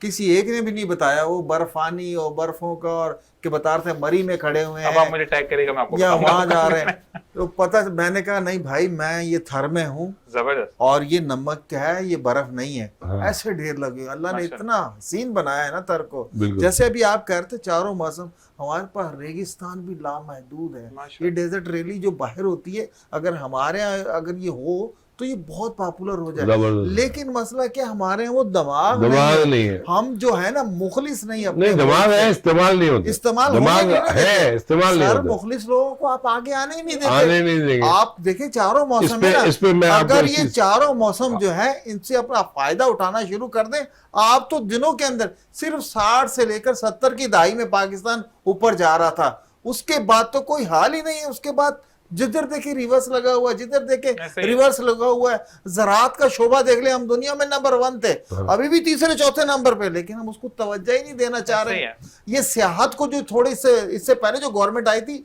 उसने थोड़ा सा सियाहत को फरोग दिया, अब पाकिस्तान भर से लोग सियाहत को जाने लग पड़े। बिल्कुल ऐसा ही है। एक बार जावेद भाई, सबसे ज्यादा अफसोस तो वहां पर होता है क्योंकि पूरी दुनिया में पाकिस्तान का आम मशहूर है, ठीक है, बिल्कुल। यहाँ से बाहर जाता है और वहां पर टैगन होता है और मेड इन इंडिया लिखा हुआ आपको दुबई की मार्केट। चावल भी ऐसे हो रहे हैं चावल हमारे। के अंदर ऐसा होता है। आप अपनी आपको क्यों नहीं मानते? इस बारे में बात करेंगे। पाकिस्तान कराची से बाहर आप थर के अलावा कहाँ जाना चाहेंगे?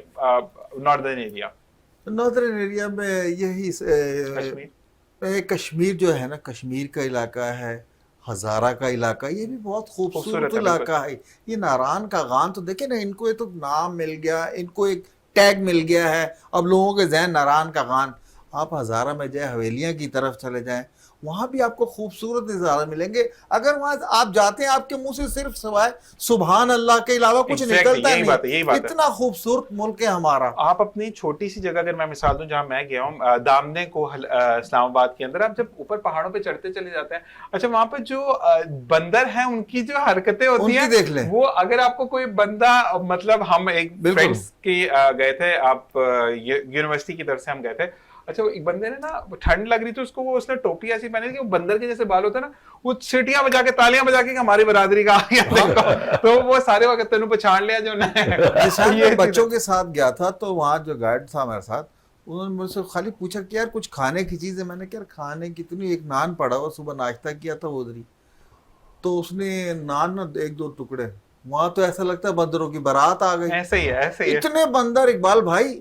लेकिन ये कि मेरे बच्चे जो है ना, लुत्फानंदोज हो रहे थे उन्हें देख देख के, लेकिन उन्होंने कभी बच्चों को या हमें किसी को कोई नुकसान नहीं पहुंचाया। वो बच्चे आप देखिए वीडियोस में भी देखिए, जो उनसे पंगे लेते हैं, वो उनको करते हैं। पाकिस्तान से बाहर कहाँ जाना? पाकिस्तान एक ही हसरत है, फैमिली के साथ जाना है सऊदीया, माशाल्लाह, उम्रा या हज। उम्रा या हज, उसके अलावा कोई अल्लाह ताला इस ख्वाहिश पे आपको हज पे लेकर जाए इंशाल्लाह। और फिर आप जब हज पर जाएं तो हमारे लिए आबे शिफा और अजवा लेकर आए इंशाल्लाह। जी, मैं ये कह रहा था कि पाकिस्तान का चप्पा चप्पा खूबसूरत है। जावेद भाई, मेरी इरिगेशन वालों से वास्ता है, और बल्कि अभी जो मैंने फादर के नाम पे बीच टेनिस करवाई थी, वो एक मोहम्मद अली जरदारी साहब थे, उन्होंने इरिगेशन के ऐसी थे, उन्होंने करवाई थी। जहाँ से आप दरिया से लेकर और पाकिस्तान में ऊपर तक, गिलगित तक जाएंगे, एक एक चीज़ 10 फुट के फासले पर खूबसूरती है। दूसरी बात ये, अगर टाइम है तो मैं आपको एक चीज़ और भी ऐड कर दूं। आपने समंदर की बात की, तो समंदर से मैं भी कोशिश करता हूँ कि अवॉइड करूँ, क्योंकि उसमें स्किन के प्रॉब्लम्स हो सकते हैं। लेकिन अभी मैं रोटरी की मीटिंग में बैठा था, तो एक शख्स जो है, उनके 2 दोस्त हैं, और ये समंदर में 2 घंटे जाते हैं और जाके नहाते हैं, ठीक है, और उनकी आदत है। दूसरी बात यह कि गोरे ने एक चीज़ हमें इंट्रोड्यूस की, क्योंकि मैं ब्रिटिश एम्बेसी में भी 8.5 साल काम किया है, जो हमें नहीं पता थी, और बहुत सारे लोगों को इस वक्त भी नहीं पता है। जिस तरह हम बैठे हैं, इसी तरह हम बोट में बैठते थे, क्रैबिंग के लिए जाते थे। वो क्रैब्स वहीं से पकड़े जाते थे, फिश भी पकड़ी जाती थी, और वही पोल्यूटेड फिश और क्रैब, वो उसका सूप बनता है, और फिर वो क्रैब्स आपको मिलते हैं, वो आप तोड़ के खाते हैं उसको। उसका टेस्ट जो है वो आपकी फिश और प्राउन से ज्यादा अच्छा है। केकड़े का मैंने सूप सुना, लेकिन अजीब ही होता है। नहीं, आपने अगर पिया नहीं, क्योंकि देखिए ये एक परसीव्ड नोशन है, बिल्कुल ऐसे ही। अगर आप जब तक उससे नहीं निकलेंगे ना।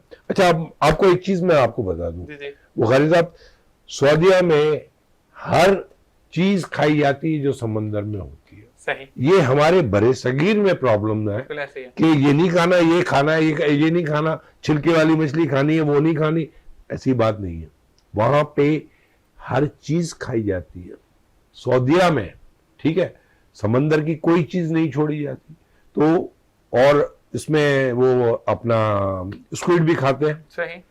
शेल में जो जानवर होता है वो भी खाया जाता है, जिसमें मोती होते हैं ना, उसमें वो भी खाया जाता है। सही। तो आप कभी मौका हमें मिले, हम एज अ ग्रुप जाएं क्रैबिंग पे, और वहां पे वहीं पे फिश पकड़ेंगे, वहीं पे खाएंगे, वही कुकिंग करके देंगे। अच्छा, कुकिंग भी वहीं करते हैं। इकबाल भाई, थोड़ा तफरी, सीपियां भी बहुत मिलती हैं। हाँ, वो भी खाई जाती।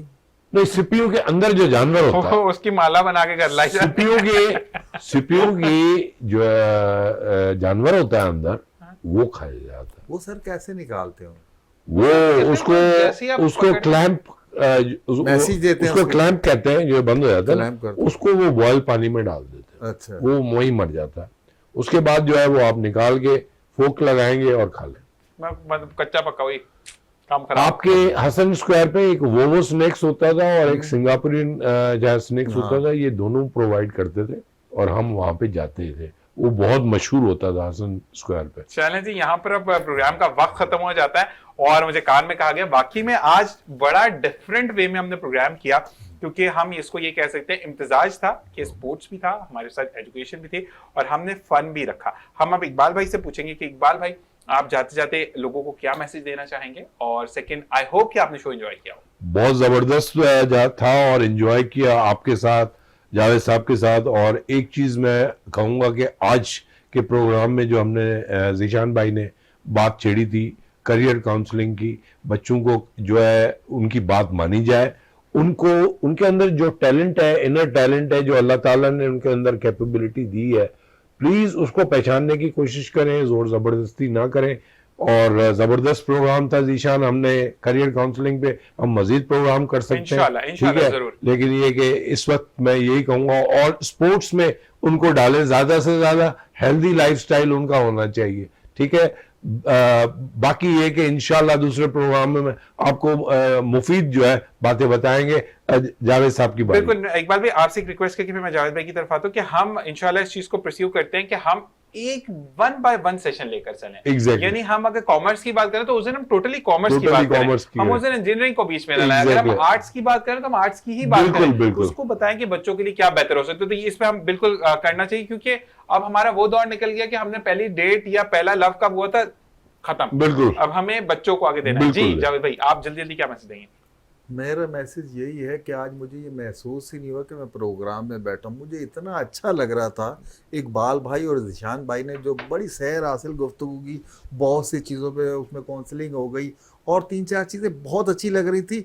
मुझे आज का प्रोग्राम बेहद पसंद आया, क्योंकि मेरा पार्टनर इकबाल मेमन भाई और फिर ज़ीशान भाई और फिर जो हमें हुक्म दिया था रमीज़ भाई ने, हम दोनों जो बिल्कुल उसको ओबे किया हुआ है। हम बैठे हुए थे, घर से भी कॉल्स आ रही हैं, लेकिन अब घर वालों से जाके मिलते हैं।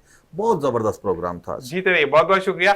आई गेस रमीज भाई, आपने जो सेटल डाउन किया था वो चीज आपको परस्यू होके मिलेगी, मुझे कार में जरूर बताएगा ताकि मैं लोगों को मैसेज दे सकूं। और जी जाते जाते मैं सिर्फ इतना जरूर कहूंगा कि जब भी कोई प्रोग्राम हम जो है वो डिजाइन करते हैं तो सिर्फ उसका एक मोटिव होता है कि आप तक राइट इंफॉर्मेशन पहुंचे, और राइट इंफॉर्मेशन तब पहुंच सकती है जब मेरे साथ बैठने वाले गेस्ट उस पर गिरफ्त रखते हैं। हम इकबाल भाई की बात करें तो उनको कैरियर काउंसलिंग, स्पोर्ट्स इटसेल्फ है, लेकिन कैरियर और स्टडीज के ऊपर बहुत ज्यादा गिरफ्त है।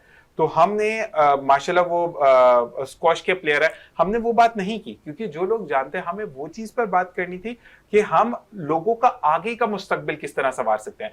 स्क्वॉश वो खेलते हैं, वो खेलते रहेंगे, वो जिम करते हैं, वो करते रहेंगे, लेकिन उनसे मुफीद कहते हैं ना कि फायदा हासिल करना यह है कि हमारा बच्चा किस सिमत में जाए, तो हमें वो चीज है। इसी के साथ जावेद भाई के लिए मैं ये जरूर कहूंगा कि जावेद भाई ने जिस तरीके से बातों को थोड़ी सी, मैंने 2-3 हार्ड बातें की कि हमें सर्जरी क्यों नहीं है, तो उसको बहुत प्यार से उन्होंने कवर अप किया। तो ये असल कहते हैं कि पिलर्स होते हैं प्रोग्राम्स के, कि कहीं पर भी आपको कोई भी नेगेटिव बात हो उसको इतना प्यार और मोहब्बत से किया जाए कि जब कोई सुनने वाला या देखने वाला हो तो बोले कि नहीं यार, ये लोग हैं जिनसे हम आगे मजीद प्रोग्राम में बात करना चाहेंगे। तो बिल्कुल इनसे दोबारा हमारी मुलाकात जरूर होगी, क्योंकि हमें कैरियर काउंसलिंग पर बात करनी है। और कैरियर काउंसलिंग वही होती है कि जहां पर हम अगर एक बच्चे का भी मुस्तकबिल संवार जाए तो आई गेस हमने अपनी मेहनत वसूल कर ली। और इसी के साथ बिल्कुल जी यही ट्रेंड आया कि हमारा प्रोग्राम अल्हम्दुलिल्लाह हम इख्तिताम की तरफ चलेंगे। और साथ साथ यही कि जितने भी लोग इस प्रोग्राम के साथ जुड़े हैं, from the main gate towards to the MCR, तमाम लोगों को अपने दुआ में याद रखते हैं। वीनस टीम की तमाम टीम को, मेरे गेस्ट को, तो हमारे घर वालों को अपनी दुआ में खास याद रखिएगा, मुल्क पाकिस्तान को खास याद रखिएगा, कि हमें दुआओं की बहुत जरूरत है। जिंदगी रही तो अगले प्रोग्राम में फिर मुलाकात होगी। अपना और अपने प्यारों का ख्याल रखिएगा। अल्लाह ने के बाद।